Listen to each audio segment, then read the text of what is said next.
This is a podcast where I interview experts in everything from wood carving to business in order to dissect daily practices, routines, and mindsets.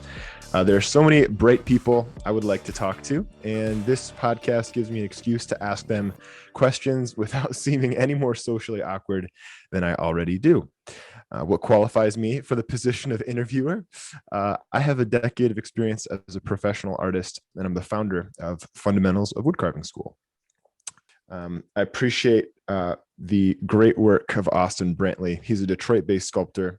He has done work multiple galleries and venues, including the Charles H Wright Museum, the Detroit Institute of Arts, in conjunction with the 30 Americans exhibition, the Museum of Science and Industry in Chicago, and many others.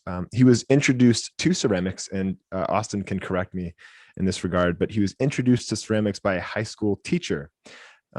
And he created his first sculpture in a class. It was a face. It was supposed to be a pinch pot, but it was a face, and his teacher grabbed it from his hands, said it was really good, but smashed it and said, "You have to make a pinch pot." Anyway, Austen, thanks so much for coming, dude. And can you correct the story if that's not right? Literally what happened. And I actually call him up sometimes when I get a chance, and we talk about that day because he was like really one of he was one of the few teachers that really, like, I could tell cared about his students. And it really felt good to be in his class. We were actually talking about this one day because I was still like, I think people think I was a good kid in high school, and I was not,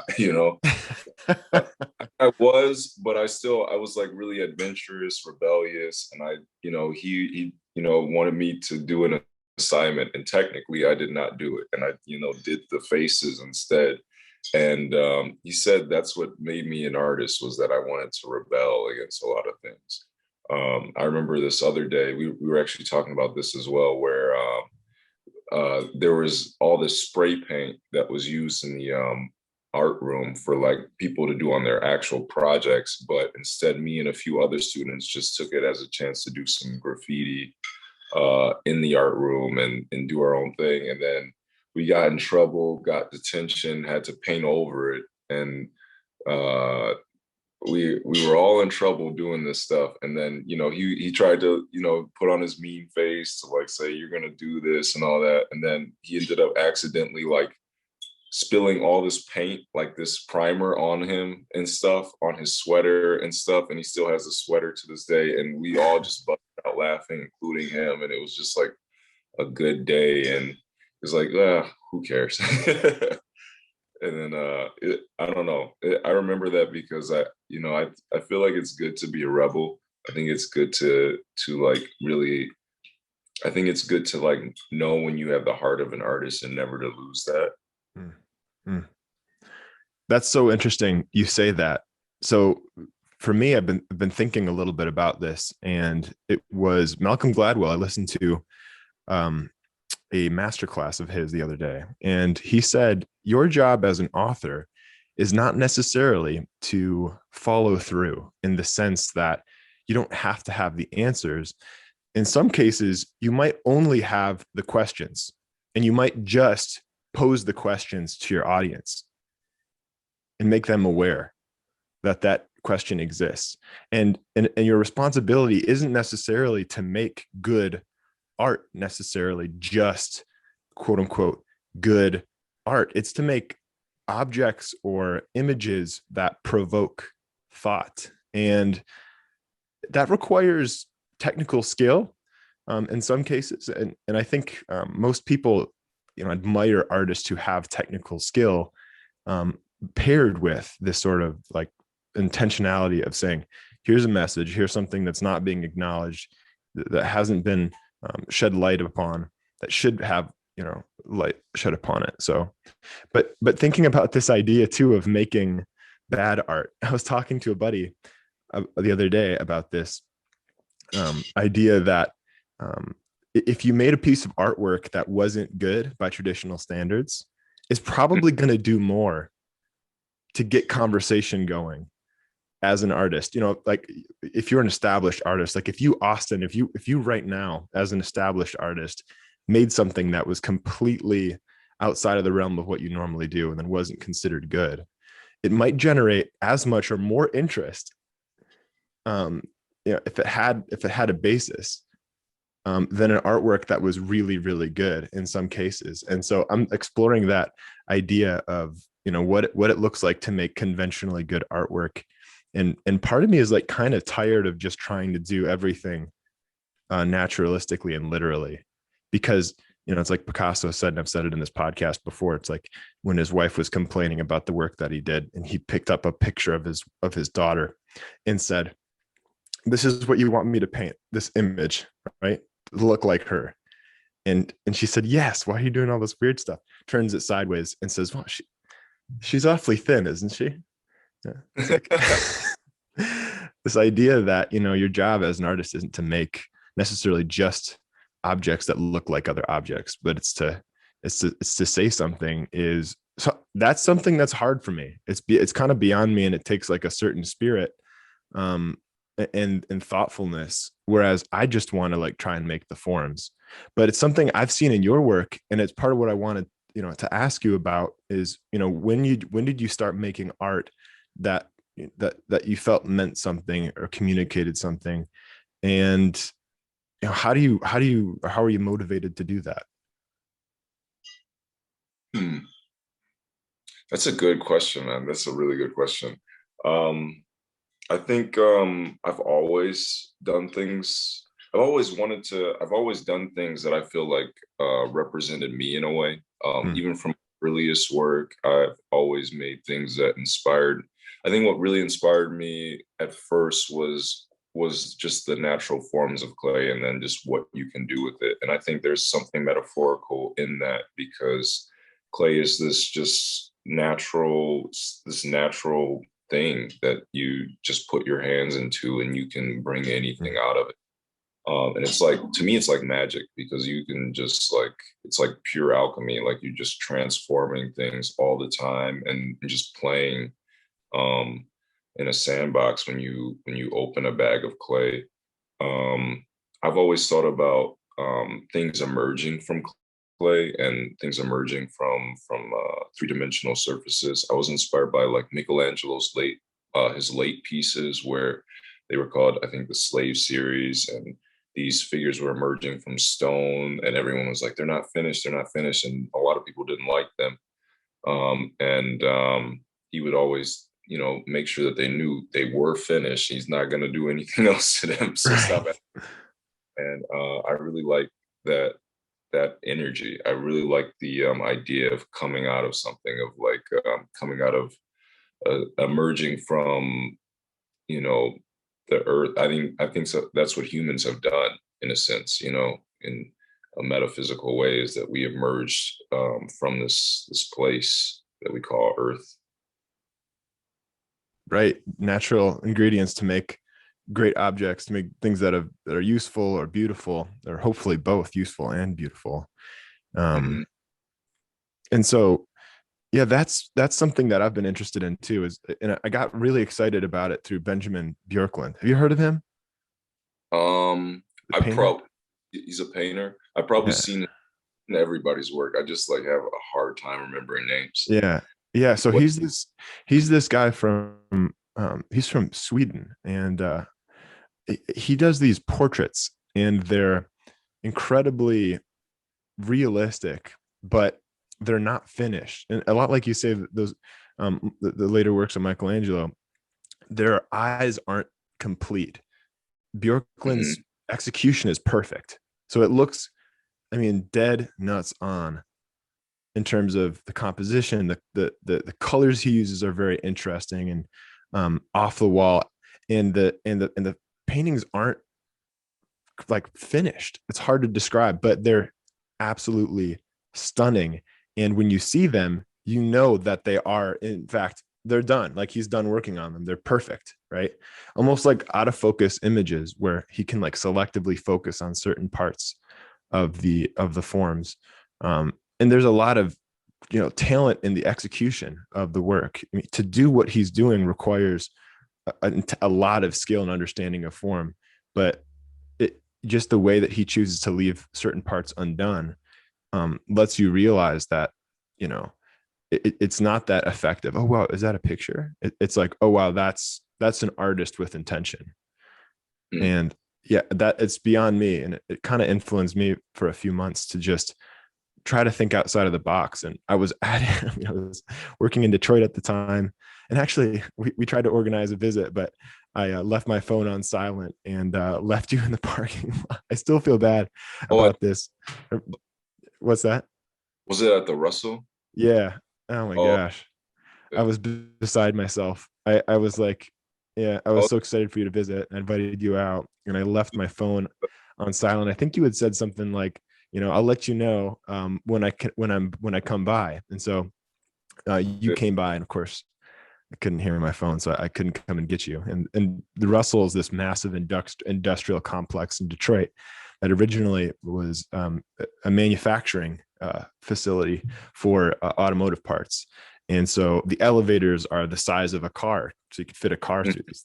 And so it's impossible to find anyone because there are so many There's, artists working yeah. there. But I I work there now, but I work on the in the first building, on the ground floor, which oh, is like the nice. industrial area. But like I remember that day because I was just like, oh, he's maybe you're busy and stuff. So I just went to my other artist friends that are there. There's so many people I know there because That's there's so many awesome. artists. I'm Like I glad. probably could have found you. I probably should have just tried to find you there. I mean, Oh, dude, there's so many it buildings. yeah, but it becomes like an adventure, and sometimes I like you're not supposed to wander around there, but it's fun. Okay. Yeah. No, I'm glad that it wasn't a wasted trip for you because, um, yeah, I felt awful, but yeah, this period of working in Detroit, right around the time I discovered Bjorkland, and I was trying to like throw bricks on faces. I mean, you know, Hmm. just like I was doing all kinds of weird stuff, trying to be like Bjorkland and leave carvings half finished and do like, you know, these geometric faces. And people in the art show world, like the people, my clients, they just weren't into it. Like they didn't Uh, buy that are you, artwork. are you talking about your clients that you mainly got doing like the shows that we did, like The you show. know Yeah, the Arts and Apples, things like that? exactly. Yeah. Yeah, that makes a lot of sense actually. And because the artists that we're talking about, I mean, the people that do conceptual work, the people that are in like Basel and all these places, Mhm. they probably wouldn't sell well at the type of shows that we do. Right. And because you know, it's the middle class that we're approaching with our art. They I think they know what they want, like that the audience, and we know what they want as well. Um, and I think they want something that's kind of more approachable, something that doesn't require, something that's. I remember this one collector had told me that my piece was belong in a museum, not in a house, and it was like too Wow. much. Yeah, and that's when I remember. I think that's when I really started to think. Well, I'm approaching work that goes beyond just like being a centerpiece in someone's home, and that got me into the realm of maybe thinking about doing installations and and creating things that weren't meant to sell art. You Right. know, they were just meant to be art. Fantastic. I see you doing this stuff. I see you with live models in your studio all the time, and you post on Insta.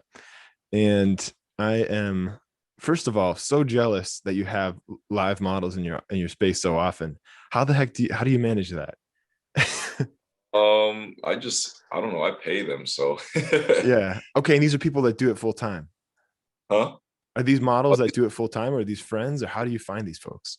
professional models, all of them. Ah, All of there you them have go. been, yeah. There you go. That's Mhm, fantastic. So these are people who do it full time. You're paying them. Because mhm. in my in my amateur artist brain, I'm like, or I don't know what you'd call it. I'm thinking like he's just got all these friends. I do become friends with them, which is another cool reason that it's cool to work with people. I think, like to work with live models, work with someone, you get to meet someone, and that's something so cool, because I think Yeah, sometimes we're in our studios alone, and it is lonely to be an artist sometimes. Like it is. you're a lot of the time. Just having a person that you meet in there is a very cool experience. Do you like to work at night? Because I notice a lot of times you're posting these crazy, life size or half life size sculptures in clay. These Mhm. pieces. I think they're being cast in bronze. You can tell me more about that. But are you, like best at night or in the morning? Is there like a ritual? I'm kind of I getting to that early, but honestly was living Picasso's like his like schedule, his life, really, and it was actually pretty fun. And I did that in Royal Oak when I had my first studio there, like religiously, because I would just go. I would wake up at like maybe like 1 p.m., get yep. breakfast, and then go to work until maybe like 7 p.m., leave out, go to a bar with some friends, go back to the studio, work Yeah. until almost like 5 a.m. And Jeez, like what I did every day, that's just how I lived. I would feel like a zombie. I don't. I guess you just get. I was a zombie. I'm still a zombie. You heard it here, folks. Austen Brantley is a zombie. He Yeah, finally admits. yeah. um, yeah, I don't know how you do that, but I did just recently read about that. How he'd wake up late, he'd hang out with his buddies, and then around 2 or 3, he'd kind of meander into his studio, and he'd Mhm. start he'd start painting until wee hours of the night. Um, I don't know. I don't know. That's hard for me. I think the hardest part isn't the schedule part of it for me, because I could stay up late and really get into it and enjoy it. But the hard part for me is I don't want to miss out on social stuff. So the fact that you're able to kind of split that day up by hanging out with folks in the mid evening, or well, I guess mid evening for you, late evening for most people, um, that breaks it up and makes it better, right? For sure. Yeah, I like to, I mean, that's why I like the late evenings because usually I'm alone and it's like as quiet as it's ever gonna be.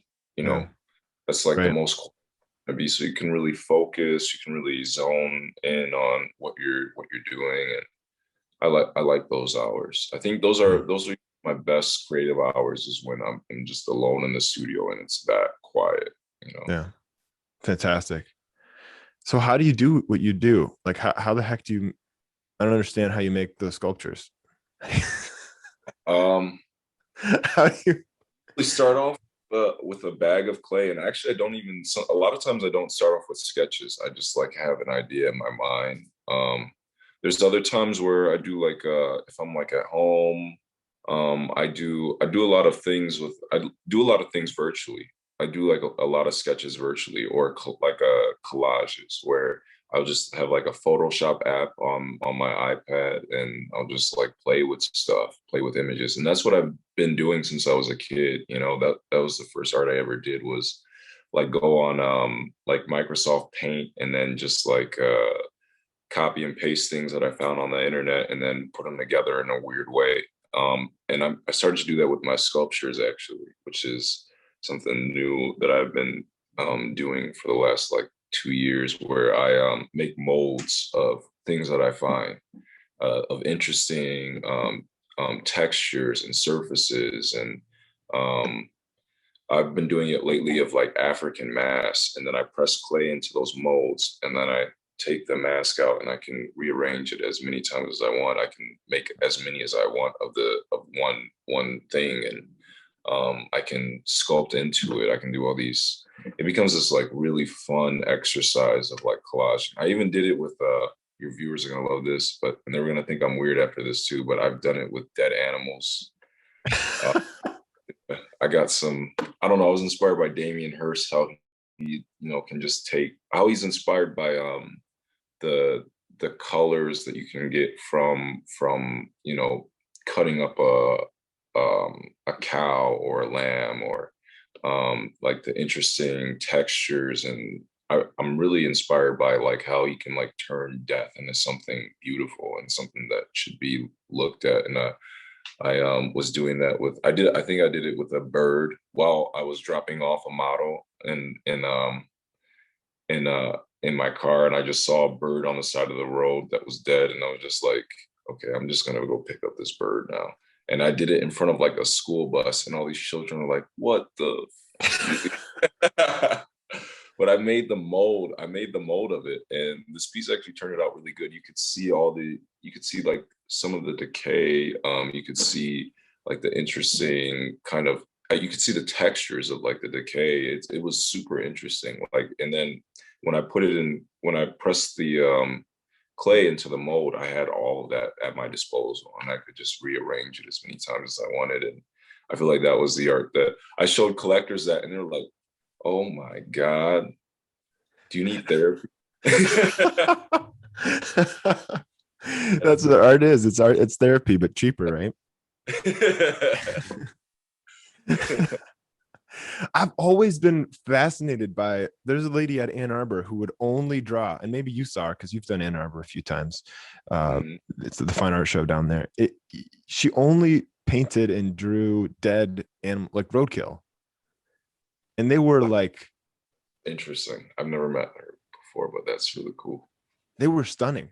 I mean, they were like epically good, like perfect representation, and the colors were all there. And you know, when a bird gets hit by a car, like a pheasant, it doesn't go gray. I mean, those colors are still there, and so they were super vibrant and interesting looking. And she found, I mean, she said she would just drive along the road and she'd look for dead animals, and if she saw one, she'd pull over, she'd pull her iPhone out and just, you know, take a couple pictures of it and use that as a reference. And that's like 100%, if I remember correctly, I think that's all she painted. That's awesome. That's awesome. Yeah. That's so what do you do with these pieces then? I'm sorry. That's a little bit easier than making a mold, I have to say. yeah, no doubt. What do you do with these molds? Well, I have to actually take the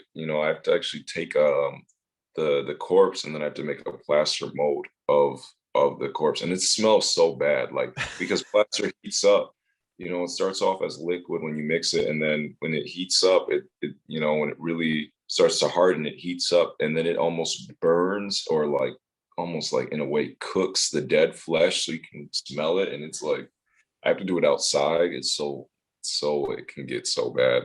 But it's like, for me, I'm like thinking of all like the surfaces I can do, the textures I can get from when I do this. So that's what makes me able to do it. I'm just doing it for art, but I don't want to. Yeah, I mean, that's completely disgusting. This is gross. Yeah, it's as gross as all get out. So okay, so you use the forms and the positives in plaster to like press in things, or the negative from the plaster. I press clay into that. Oh, pick up the clay and then put it. It's like copy and pasting. Right. And you're incorporating you're incorporating that into a sculpture then. Yeah, because I'm just working with the same clay anyway, so I can incorporate it with my figures. Right. That's wild. So does everyone who buys your artwork know that they're buying no, like cast roadkill? Don't. It'd be weird to put that in the medium, like when they ask you like what, you know, what's the medium of this piece, and I just put roadkill in clay. You can't do that with a human, like a human. Well, I guess you can cast people's faces. I mean, yeah, I've been doing that. I've been casting people's faces actually for a large scale mosaic piece that I want to create. And I'm actually doing a shoot inspired by works by Vanessa Beecroft, her live performance arts. She collaborates with Kanye West. And she also is a sculptor as well. Like she does cast, and she'll do her own figure sculptures. But she does these really interesting things where she'll gather maybe like she can gather up to 20 live models, and then she'll compose them in a live performance where she puts mud on them masks, and they'll just be in these very like stoic poses where they're just like standing still for what it seems to be hours, for an exhibit. And I'm doing that. I'm doing a composition like that with a photographer that works at the Russell. Actually, his name is Delwan, and he has these really interesting photos where he's so good at composing figures, and he can do it in a provocative way, but that feels very like very sophisticated. It's very cool the way he composes these images and these models. And my idea with him is to take the mask, like I'm doing live casts of people's faces, and then pressing clay into those and making masks of their faces. And then they'll be wearing the mask while we do these shoots. They'll be wearing masks of their own faces. It's this weird like metaphor of people. For me, it's like this weird metaphor of people wearing masks, like social media, like who you are to the world is not who you really are underneath. And I think it's a really interesting concept that we're going to delve into. Right. And in marketing, you're kind of taught to create a character and to stick with it. And you can't really flex that character, get away from it. It's like Bob Ross. He had to keep the haircut. He didn't want it. It's like apparently at the end, he hated his haircut. Yeah. He just wanted to he probably wanted to just like shave it off or like do a mohawk or something. Dude, he would have had the most amazing mohawk. Would have been Think awesome. about the height of that thing. That is really interesting, and that means a lot to me, because I feel like as artists we do have to sell ourselves, especially when we're doing those like Arts and Apples or Ann Arbor. We have to like you kind of like learn it as you go, but you do have to sell yourself. You do have to be like very approachable, talk to people. That's how you get sales, and you may not be, honestly, some days I'm not feeling that way. And I'd rather be in the studio working than actually like, talk about every single piece that I'm doing, and, to survive. Like these art fairs, they're, to me, they're meant for me, they were meant to like, I really did them when I was struggling and I needed to, make money. I didn't really always see it. I know a lot of artists, it's a career option because you can do shows all over America, but I just can't do those kind of drives and things like that. It's just like, it's so much for me to like do one show, because I mean, you're aware, because you're a sculptor, of all the things you have to move and all you have to do. There's so much moving with pedestals and all that. Like it's a whole thing. And to be honest, it's not something I'd want to do every day. Doing those fairs. There's a lot of artists that I'm inspired by that do them, but I know it's not really for me, to haul stuff all over America. No way. Not for me either. I can't believe, I mean, people complain, musicians have to go from, venue to venue across the nation and set up their gear. And maybe they have a poster and maybe they have a merch table. But an artist has to go and they have to set up, a 10 by 10 or a 10 by 20 space that looks like a gallery. Yeah.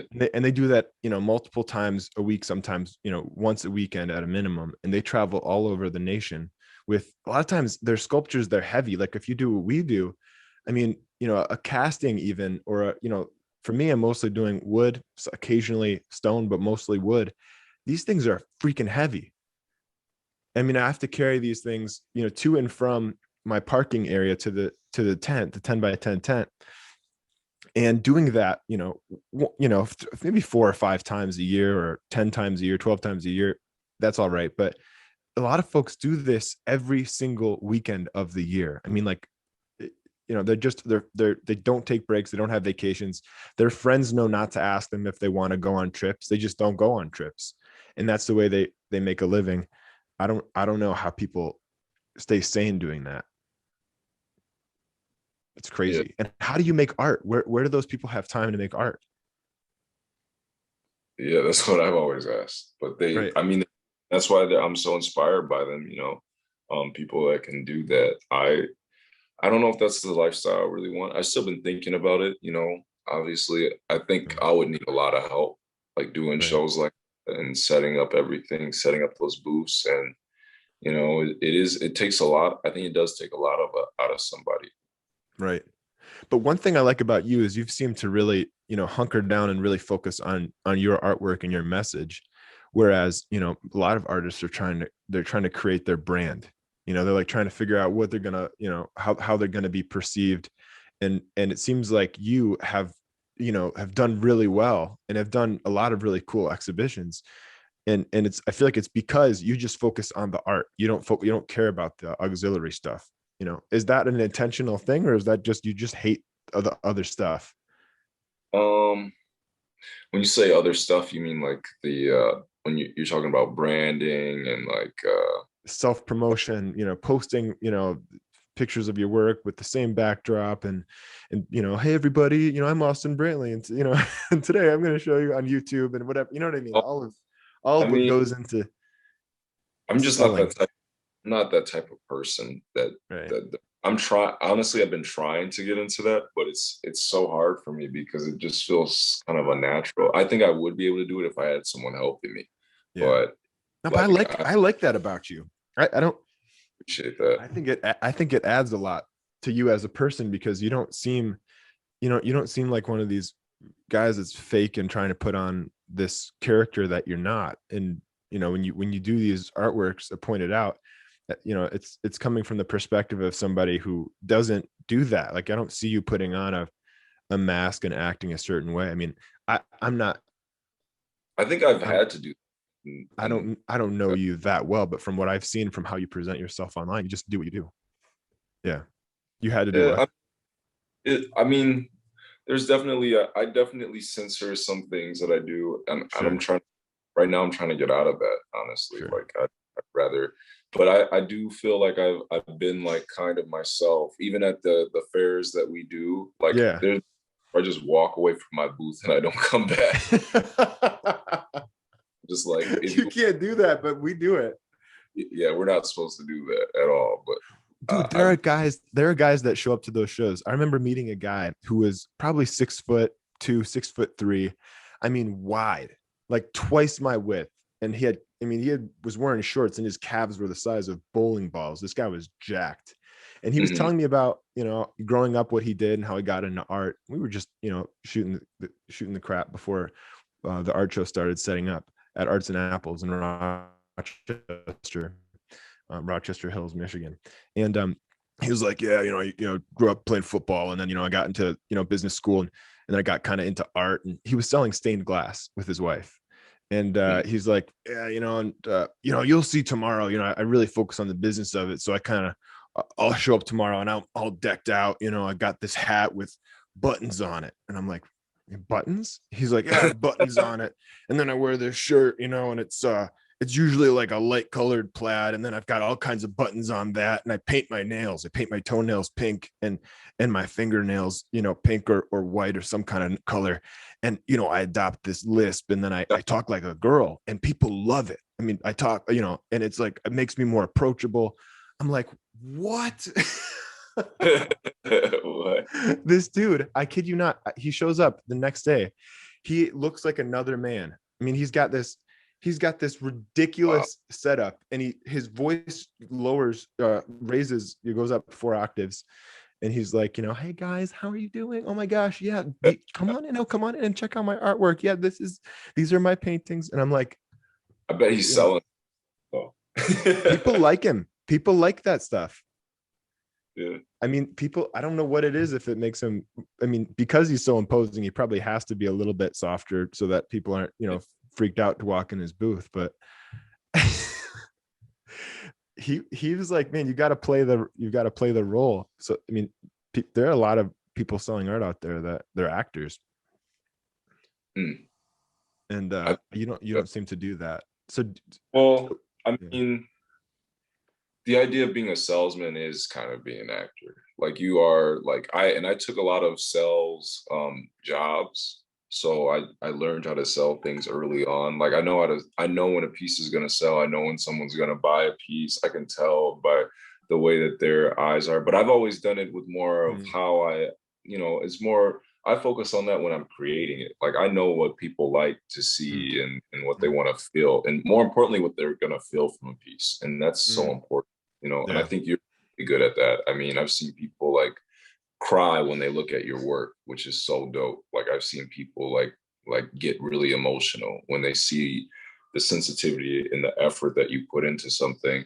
And I feel like that is so significantly more valuable than being good at selling something. It's Sure. it's like so real, Yeah. It's surreal to see someone feel those emotions get when they see your work, and then for it to be translated into money, which is doesn't really mean anything. Money Yeah. is not even, it's not real. It's just like it only matters to us right now in terms of Mm, our perspective. But like, right. um, you know, it's a good measuring tool to see how much people really appreciate your work. And Right. I love the idea of selling stuff. Like it's a good feeling, to Yeah. be and to sell a bunch of work and sell out Yeah. and go and just feel like like people appreciated your work. I don't know if maybe people aren't like this anymore, but I think there was the period in time where some people, maybe it was just some weirdos in my life, when I started selling more artwork, and signing, I signed a contract for distribution with a friend. People were really like, oh man, you don't want to do that because then they're gonna, you don't want to sell out. You don't. It's like, I mean, most people don't have the opportunity to sell out. If you get the opportunity to sell out, all those two words mean is that you sell out. You don't have any more of what you're selling, and that's why you're there. You're there to sell. You're not there, not selling why? anything. Why? Like, why are artists so? Or I mean, I don't know who it is, what group of people it is. Do you come across, snobby art people, or are you kind of in the Russell? It seems like a lot of people there are just interested in making art, but I didn't really connect with a lot of those folks because I didn't make an effort to. I just kind of stayed in my, at that time in my life, I was just staying in my shop, focusing on my stuff. Yeah, when you say snobby, like the art world, you're talking about like the people that are top tier that like really run galleries and shows and Right. organizers that really have like influence and like who's getting picked to, who's important basically. I've not Exactly. I've not even touched that world, but I know about it very well Right. through art that are in that world. Yeah. Um, and what they've told me is that that type of lifestyle is so political. It's such a Mm, political lifestyle. You're doing everything so political. So the same way that you're talking about people putting on a show, people acting it up, people, that's how you have to make it in like the real, like that very like small art world where the real money is. mm. So you have to play it up, and you have to have these fancy artist statements. I don't know if I can do all that, to be Mm. honest. I'm just if I think if I ever got that important in that circle, I would probably never show up to my shows. Probably just like Just stay I would home. I'd probably just stay home. And I do want to meet people. I do want, but I just don't want it to be. I want it to be real. I don't want to have to like be around people that don't care about me or my work and really just start doing it because it's they're just buying the work for a status symbol. Like, I mean, Right. that's a very cool thing, and I think it is good to sell out. It is good to do that. I just feel like I would want to remain myself at the same time. Exactly. Yeah, as long Yeah. as I can, then I'm fine with it. I'm Right. fine. I'll take pictures with people, smile and stuff. That's fine for me. Yeah. I just want to stay myself though, and I don't want it to influence my work. I don't want Right. to influence what I'm creating Right. because I think the worst thing people can come up to me and say is you should do this. Like that is Mm. like My friend Brian, he always has a good. His name's Brian Booth Craig, sculptor out in Pennsylvania. Yeah. And Oh, dude, what a beast. he's an icon, man, like in the art world. And he always says you should go sculpt that, and then walks away. That's as of that, and I love that about him is that he always will be himself. He'll like, and he's in that world. He's being shown by a really good gallery that like supports him, but he's himself, and he'll Right. always be himself. And he's like a very real person. Hmm. If you've met him and if you get the chance to meet him, he's like a very genuine person, very genuine artist, and he cares about his work. And you can see that from not only the craftsmanship of his work, which I think a lot of artists respect him just because of the craftsmanship of what he does. He does his own molds, his own bronzes. He brazes them together. He does all that work himself, his own patinas, and his modeling is so well done and so well executed. And I think a lot of people admire him because of just the fact that he's just Brian. He's not trying to be anything else but that. I've wanted to meet that guy for a long time, and then I found out that you were friends with him a couple of years ago, and that you were in Italy, and you met him, right? Is that where you guys connected in Italy? Yeah, he does workshops out there. He does like 2-week workshops, and I Mhm. took 2 from him. But I he also has like open studios in Pennsylvania where people can just like you can just go meet him. Really, he's just like a very approachable guy. You can call him up right now, and he answer his phone. You That's know, cool. yeah. Maybe if you're you, he will, but well, I don't know if he'll answer the phone for me. But I mean, honestly, like he's a cool enough guy where he if you reach out to him, he has he has like I think he has like tens of thousands of followers, and he Right. tries to every single one of them. And I've seen him do Wow. this. Like he'll just be like thumbs up, thumbs up, thumbs up. It's tough, and he likes the. I think he likes the attention, and he likes the capability of like meeting a person. He's a very cool Right. guy. That's how I would describe.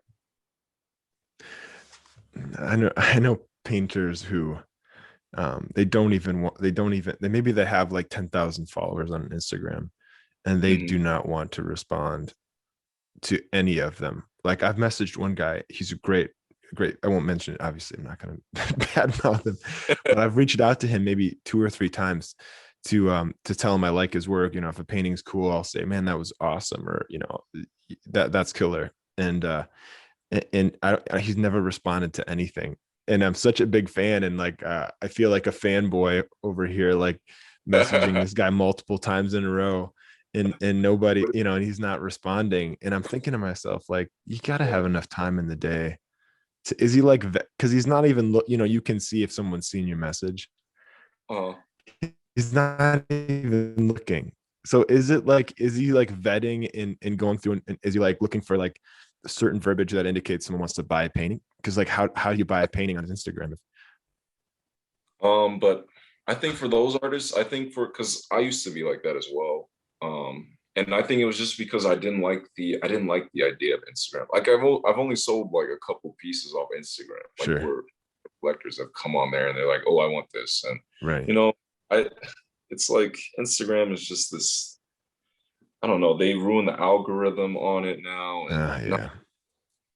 you know, Yeah, it got Instagram. kind of weird. Yeah, it's not the same anymore. And I think people have always kind of like I think people try to respond, but honestly, I think artists live very reclusive lifestyles. You never know what's going on in that person's life. And Mhm. even though they're posting images of their work, like sometimes it can be a cry for help, and I mean, people go through depression. So I don't get mad when people don't respond to me. I actually expect it usually. And if Right. they do Right. respond, That's cool. probably the better way. Yeah. Yeah. I feel like I need to do that with this guy. Just let it go. But yeah, I guess it's not good to have an expectation of people, but you just wonder, if they've got like, I mean, you're not to the level of fame. This guy isn't to the level of fame where he he can't respond to people anymore because he's overwhelmed, right? But I guess power to you if you don't have the time. You're just, this guy's, to his credit, he's busy making art. I mean, he's making a Yeah, crap ton of art.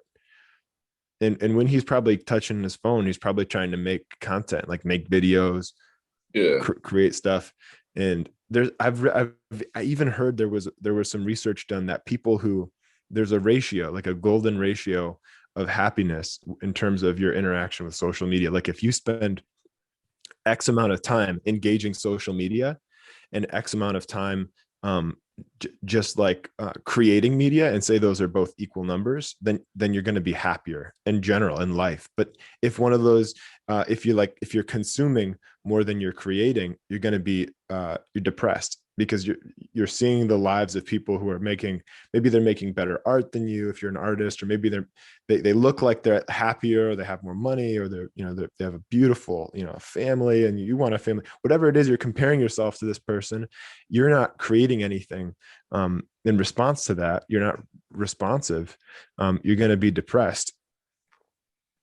mm, So that's tough for me, because I love to just everyone does this, just sit on their phone, and you can get lost in the phone and or social media, and you've got to put it down, and at a minimum, if you're going to pick it up, at least make something, right? At least share share something.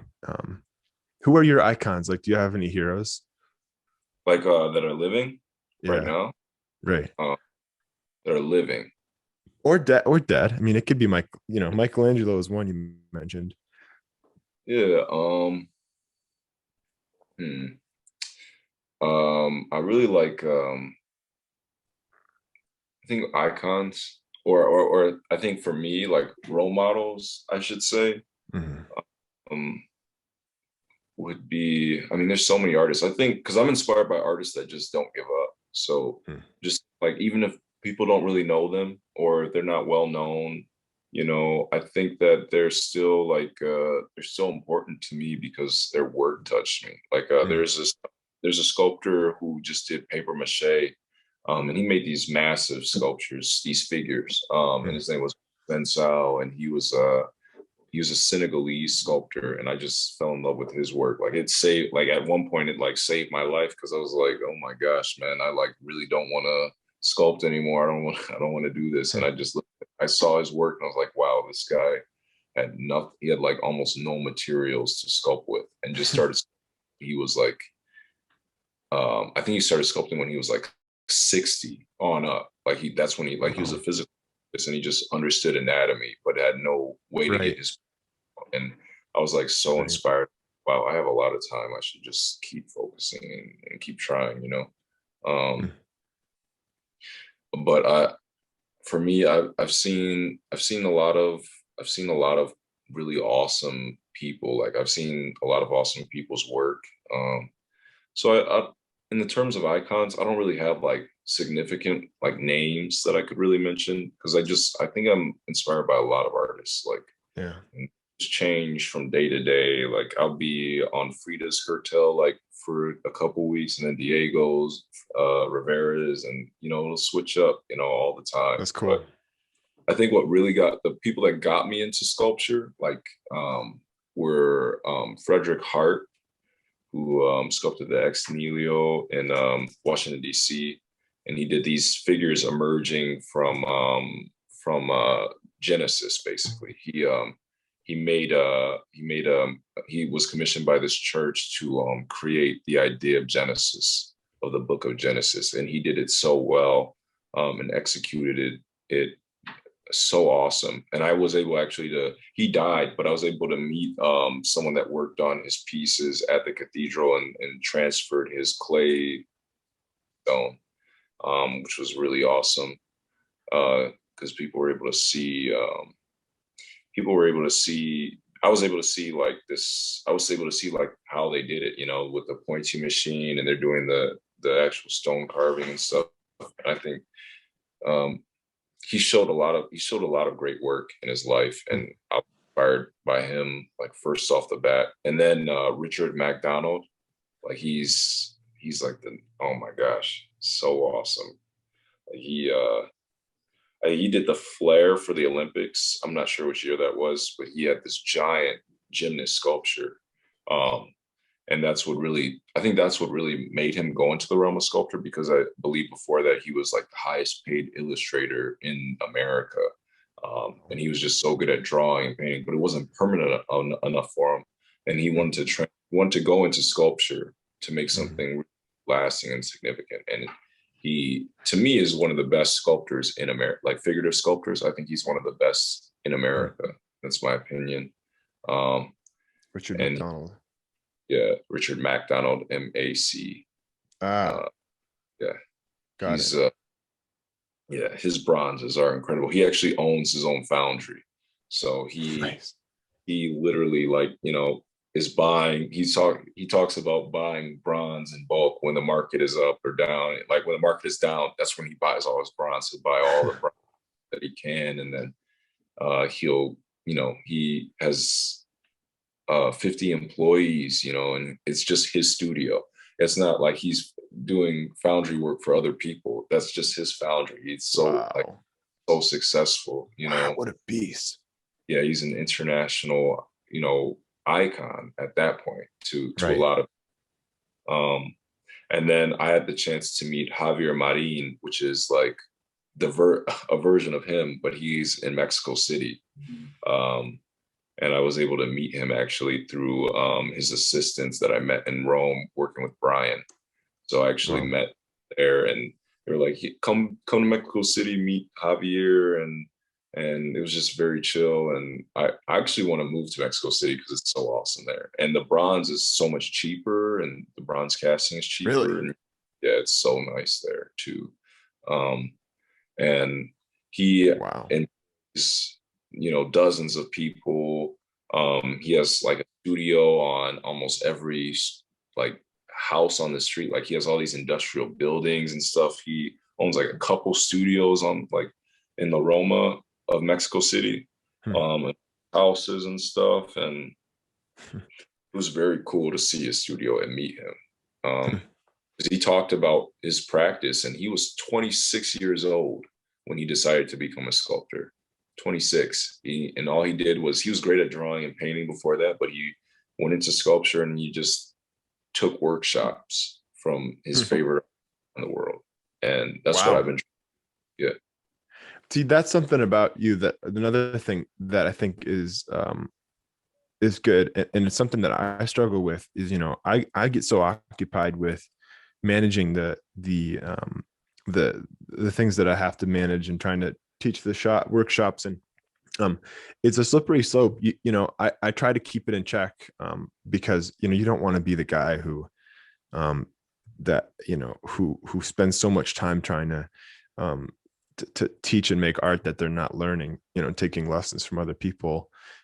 So taking this time as a young person to grow your work and take other people's workshops, I've been doing that more lately. And I find the best artists, the best sculptors are the ones who are like the best at drawing too. Mhm. Like really good two-dimensional artists. It's not always the case it's a one-to-one or something, but a lot of times they're really good at drawing. But then there are some, maybe you've experienced this, like a lot of really great sculptors who just don't know how to draw at all. I noticed that they're not like bad at drawing, but they draw like sculpt. So they draw Right, for right, the idea. Like when they draw, it's for an idea. It's like drawing for the right, sculpture, right. or so they're doing it to help them with their thinking of where they're going to place things, where they're going to compose the Mhm. forms, lights and darks, and Right, they're just sketches. And I actually really appreciate right, those sketches. I know that they're a sculptor because I can see what right. they're doing, kind of engage what they're doing with lights and shadows and what they, want from their compositions. Yeah, right. They're not trying to make perfectly rendered drawings with shadows and Yeah. highlights and stuff. And yeah, it's just to get the forms. Hmm. Right. Yeah, and that's something that I have always been hesitant to do, is sketch stuff before I make it. And the more work you do, the larger stuff you do. And a lot of times folks want a drawing before they,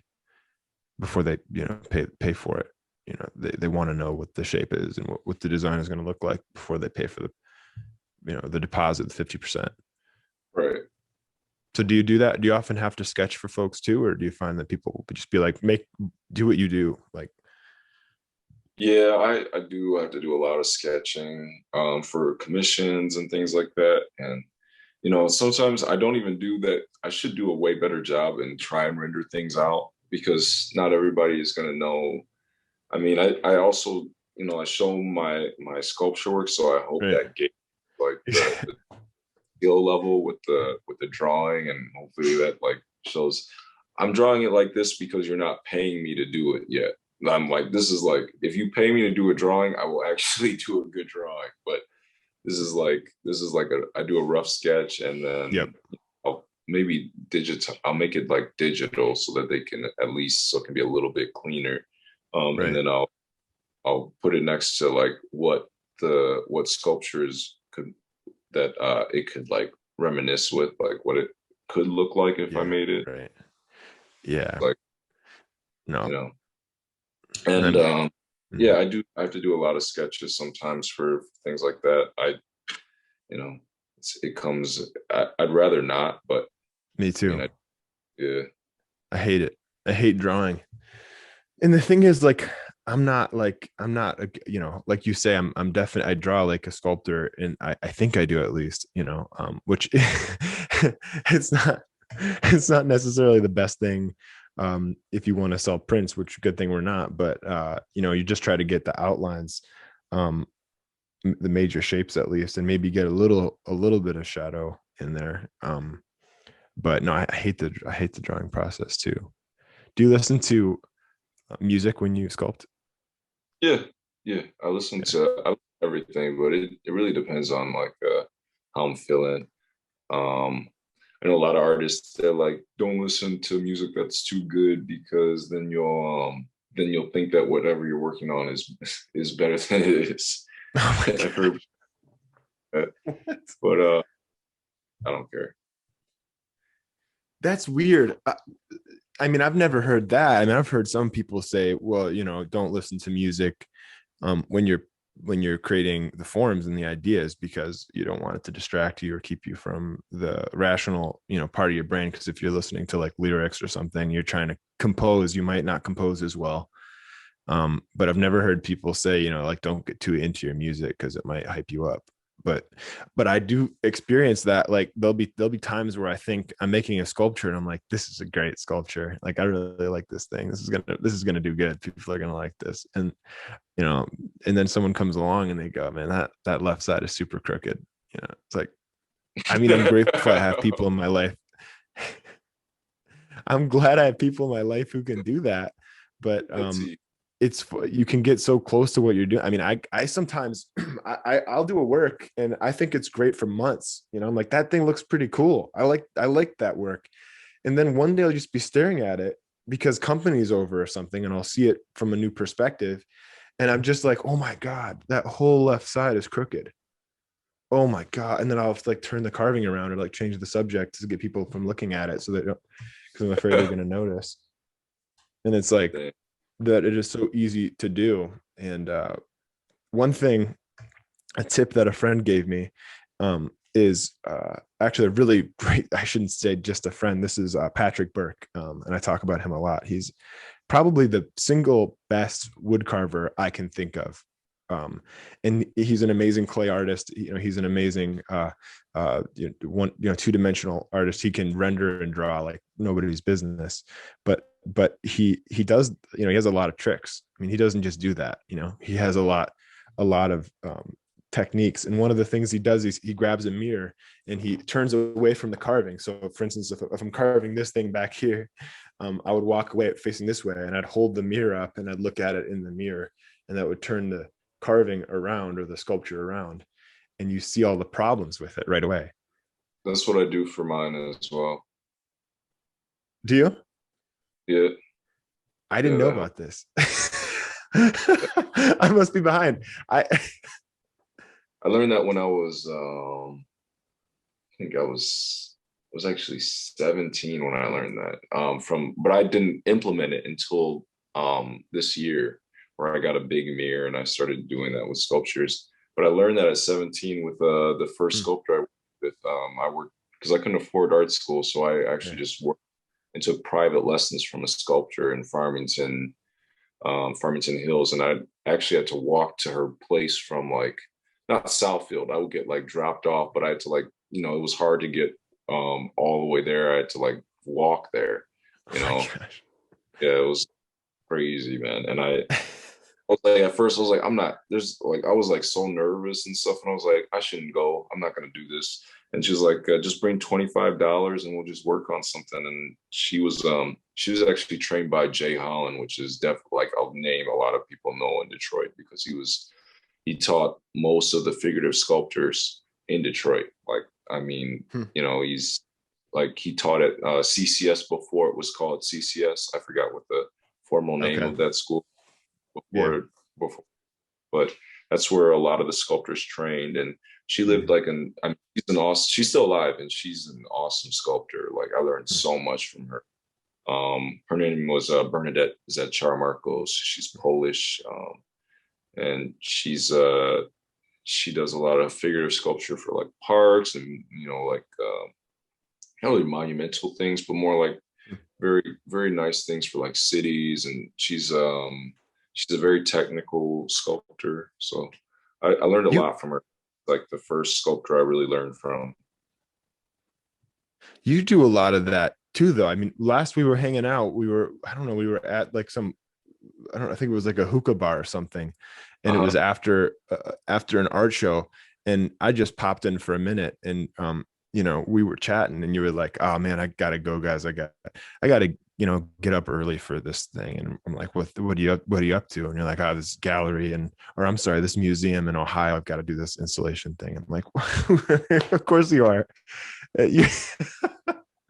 You, you're incredible, dude. Like your work is Thank it's nuts. I mean, and you're a super humble guy and all, but your work is absolutely insane. You render these forms, and they're so emotive, and you get these additional objects in play, and you start. I mean, you're not just you're not somebody who's just like I don't know, I don't want to badmouth anyone, I don't want to name any artists, but you're not like one of these guys who's just making a form, like a nude, but you're doing a lot to add concepts, dimension, shapes, and other objects in relationship to those things. And you're wrapping them, and you're doing all these.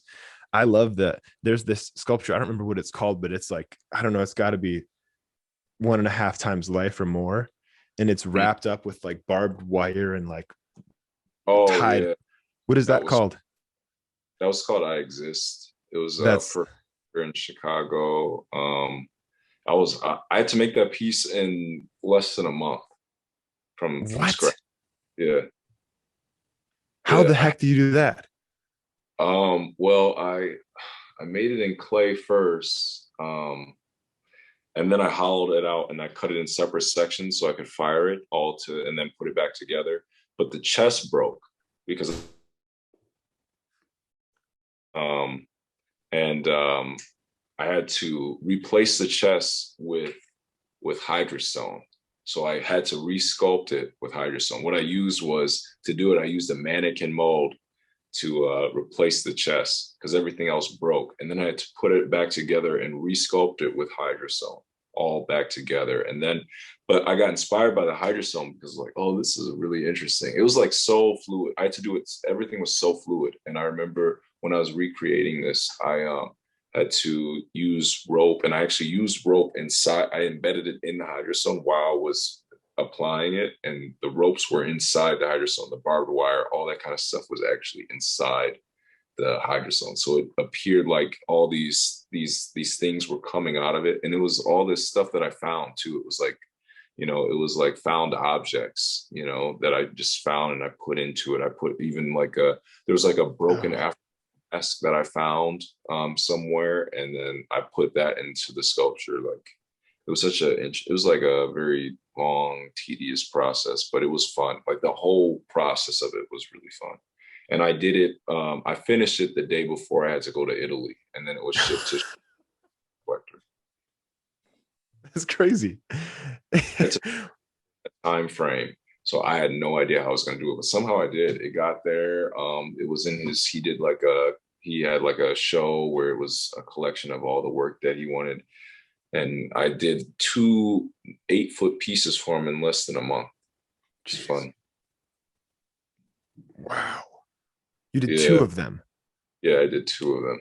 Did you just not sleep or what? Not sleep at all. Like I remember this one I drove through a red light when I was already stopped at it. And I was like, I was so sleepy, man. Oh my gosh. Is it just energy drinks or coffee or what?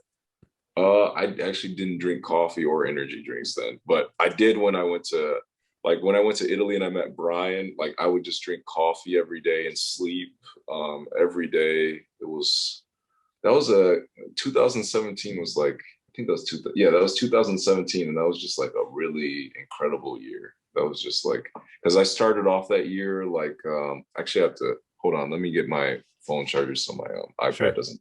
Yeah, you're good.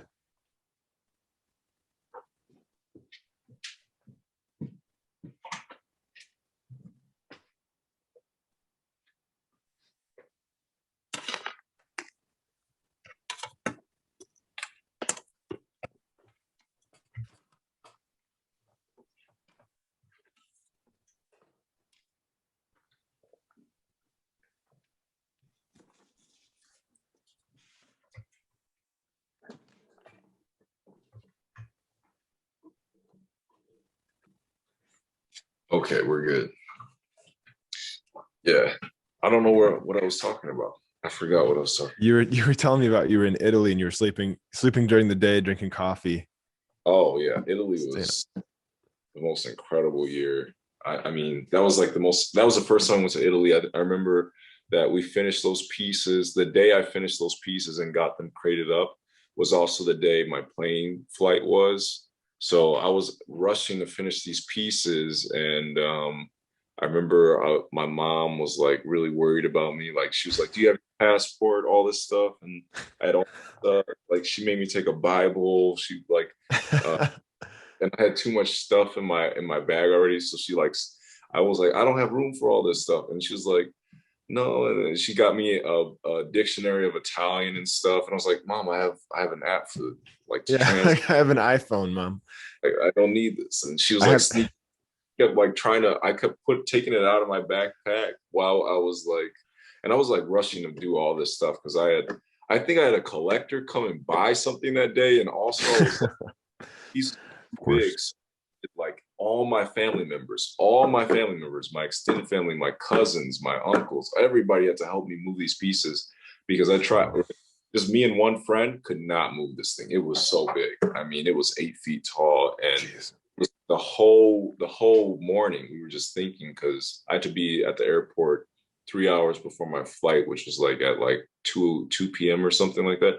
So the whole morning, all my family members came from everywhere to help me move these sculptures into these crates. My dad made the crates because he's a carpenter, so he made the crates for them to be shipped to Chicago, and it was like, you know, my dad and my mom ended up driving them to Chicago. We crated them.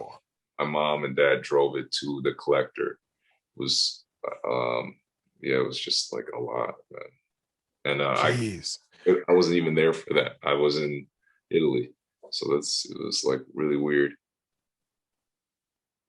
So those are good parents. So your parents are obviously supportive of what you do.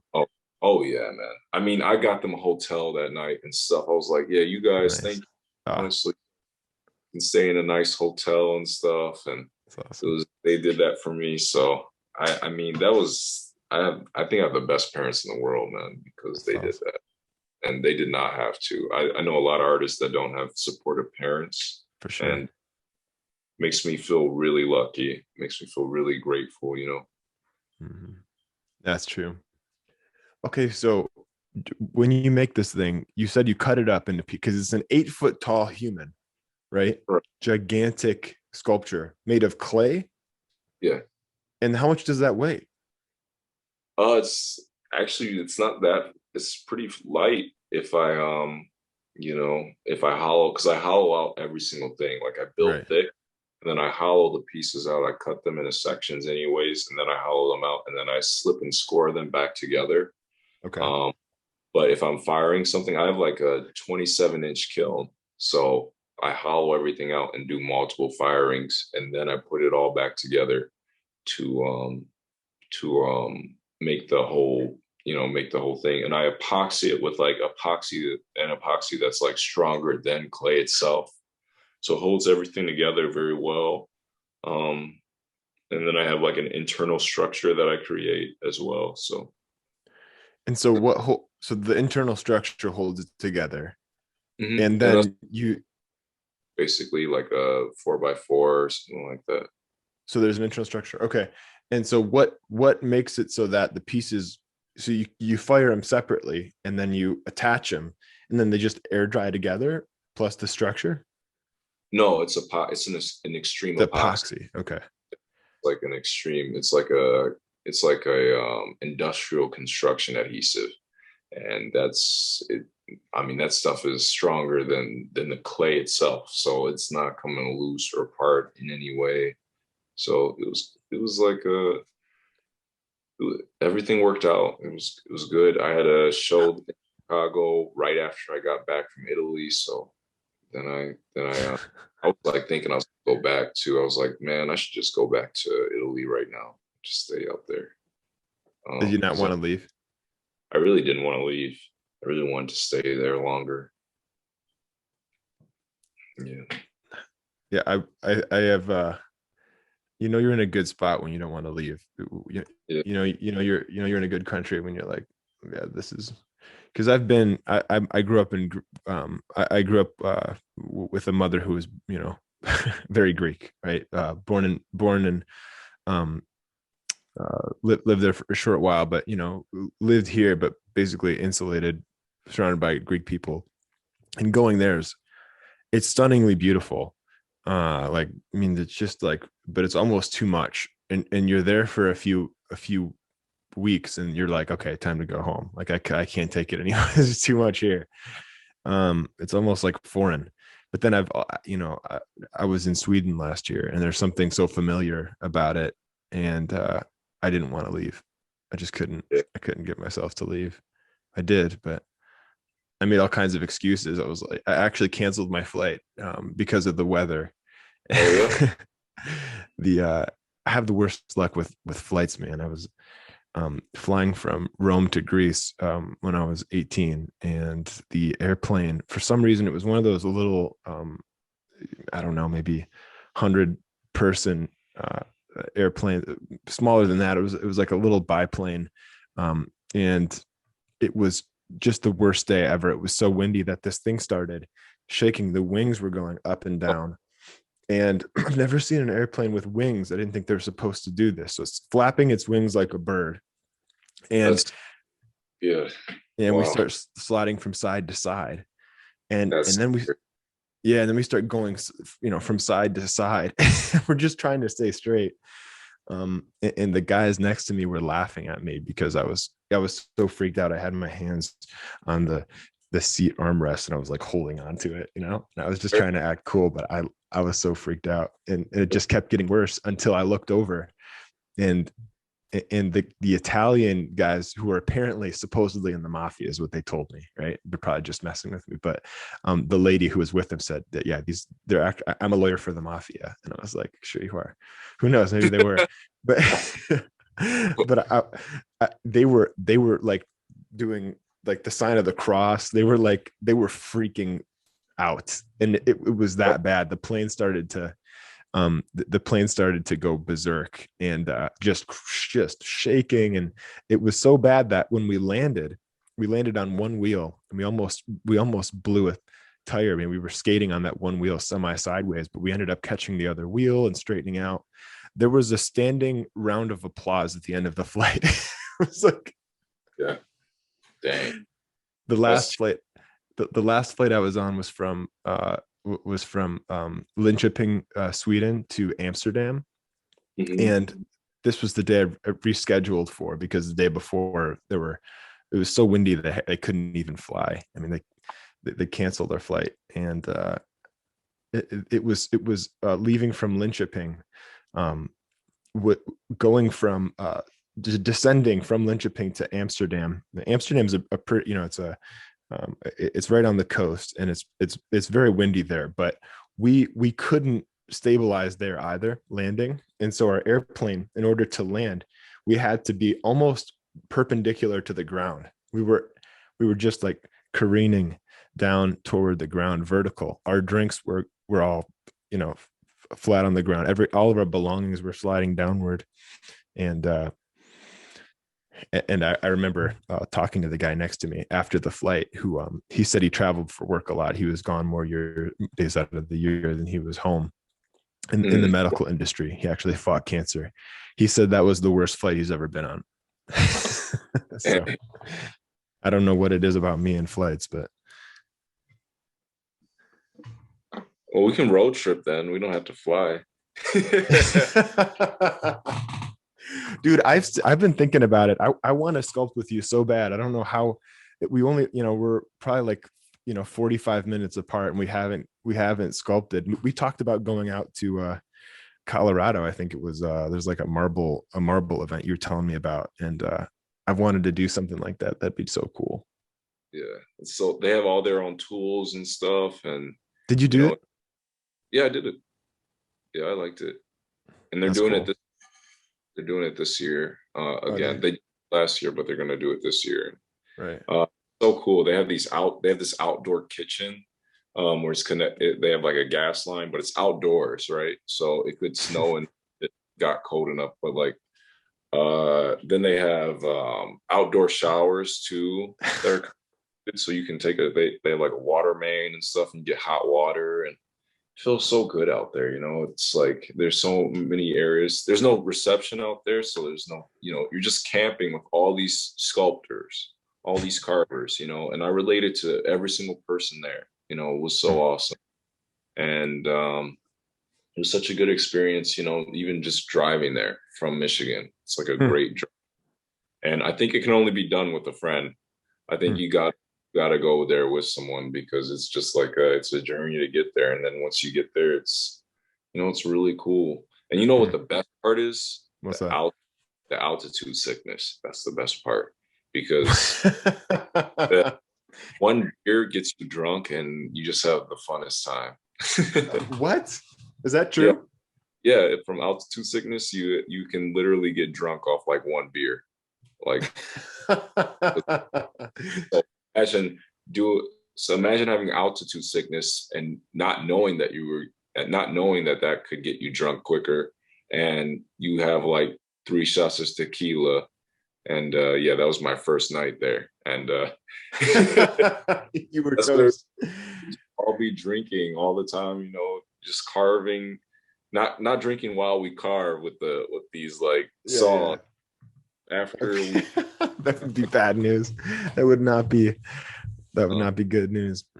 and everybody just brought their own tents, and we just all camped, on the mountain. It was nice. It's awesome. Yeah. Bunch of guys camping out with a bunch of sculpturing tools and Marble, Colorado, right? Isn't that where it is? Yeah. Oh, that is so cool. I'll have to Mhm. do it. Um, This is a well, great car that lives in where is it? Lake Orion. His name is Alan. I don't really? know if his name is Alan. He's like this great wood stone carver. And he does these giant pieces by himself, just in the backyard of his house. And he works with a grinder. He doesn't use like hand tools, and his work is Right. phenomenal. Like, I'm trying to remember his last name right now. I'd have to go on Mm, Facebook, but right. his last name, I can't remember it right now. but he's a great carver, and he actually teaches there. So every single day of the symposium, they have different teachers teach classes. So you have like Mhm. a class with this carver, this carver, this carver, and you learn different techniques, and That's it's just cool. cool. Like you get to really learn how to use the tools and stuff. So I had a lot of fun. I didn't finish my carving out there. I think if I went back, I would actually like really and like really. Now that I know how to use the tools, I would be Right. finished at least Right. two pieces. People are always so concerned because about finishing projects and workshops. And my thing is, better you learn stuff than finish a work, right? Like, I don't know. I do that. I teach these classes where folks are like, they want to have a finished artwork, and they're obsessed with it, and they're not happy if they didn't finish their piece. And I think I mean, the reason you go to a class isn't for, for the instructor to help you make a piece so that you can show your family and prove to your wife that you didn't blow, $300 on the workshop. It's like, it's so that you learn stuff so that when you go home, you can make 100 of them. Right. Or, I mean, better yet, take the knowledge and apply it to whatever you want to do and make your own stuff that looks awesome. So yeah, it bothers me. Mm. Okay. But yeah, I get that. Yeah. Do you do any teaching? I've taught like I think I've taught like a class. I've taught a class at like a ceramic studio before, but I haven't taught since then. Yeah. It's and I taught at I actually taught it in Italy. Like I had like I gave private lessons to someone. That's cool. Yeah. That must have been cool. Are you going to go back, or have you been back? I haven't been back. I'm trying to get back. As soon as I can, I'll go back to Italy. I'll probably go back to Rome. Hmm. And I have a few friends out there, so it'd be fun to go back there. That's crazy. So, in conclusion, I usually ask a couple of rapid fire questions. Sure. But you're so freaking young. A couple of them don't even apply, because usually I'm like, what would you say to your 25-year-old self? And what are you, 25 right now? Yeah. Well, I would say 5-year-old self right now, I would say, what would I say to myself being 20? Wait, how old are you? 25.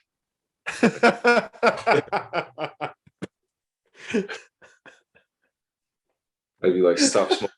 Oh, that's what I would say. What is it? I'd say stop smoking tobacco. That's probably what I would say. Yeah, I guess it's probably a good exercise to be like, what would I tell myself if I was older now, right? Yeah. Then you don't have to regret things. You don't have to. Yeah. That's good. What's your favorite pizza topping? My favorite piece right now that's happening? Pizza topping. Sorry. Oh, wait, pizza? Like pizza, like the food. Food. My favorite pizza place? Or topping, like put on top of a pizza. Okay, I love Supino's in Detroit. Oh my gosh, that's what like topping? The best. What topping? Mushrooms. Yeah. Mushrooms, really? I love mushrooms on pizza. That's your number one topping. Yeah. Who's with you in the room? I heard somebody pipe up. My girlfriend. She's like, listen to him. Hey girlfriend. Sorry, I didn't mean to interrupt. You're totally good. You helped him out. That was good. Yep. We're probably gonna eat. Now we're gonna have to eat pizza with mushrooms, and she doesn't get to... I got you going. Well, I'll let you go eat your pizza and mushrooms. Thanks for doing this, man. I really appreciate it. Thank you, man. Thank you. I had a lot of fun, man. We gotta hang out soon, though. Let's do it. No, we actually, for real, I'm gonna fake hang up on you and then grab my calendar and we're gonna throw something in. All right, for sure. All right.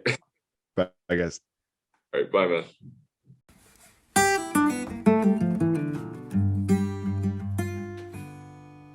That was so good.